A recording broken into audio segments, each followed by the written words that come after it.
Physiotherapy மருத்துவமனை மற்றும் மறுவாழ்வு மையம் திறப்பு விழா.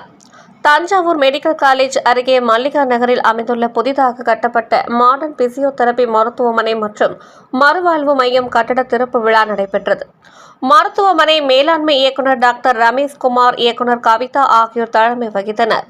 சிறப்பு விருந்தினராக தஞ்சாவூர் சாஸ்திரா நிகர்நிலை பல்கலைக்கழகம் வேந்தர் சேதுராமன், பட்டுக்கோட்டை முன்னாள் சட்டமன்ற உறுப்பினர் என்.ஆர். ரெங்கராஜன், RPIC மற்றும் வழிகாட்டி ரமேஷ் பாபு, மாவட்ட ஆளுநர் லியோன், தமிழ்நாடு இந்திய இயன்முறை மருத்துவர்கள் சங்கம் மாநில தலைவர் கிருஷ்ணகுமார் ஆகியோர் மருத்துவமனை கட்டடத்தை திறந்து வைத்தனர்.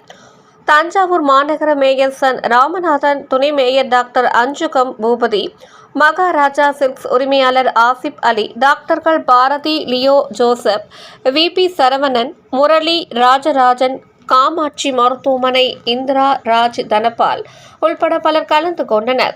10 படுக்கைகள் கொண்ட புதிய மருத்துவமனையில் மூளை, முதுகுத்தண்டு, நரம்புகள், எலும்புகள், மூட்டுகள், தசைநார்கள், தசைகள் மற்றும் தசைநான்கள் அல்லது உடலியல் செயல்பாடுகளை பாதிக்கும் உடல் குறைபாடுகள் உள்ளவர்களுக்கு செயல்பாட்டு திறன், சிறப்பு எலும்பு சிகிச்சை, பொது மருத்துவம் உள்ளிட்ட நவீன முறைகள் சிகிச்சைகள் மேற்கொள்ளப்படுகிறது.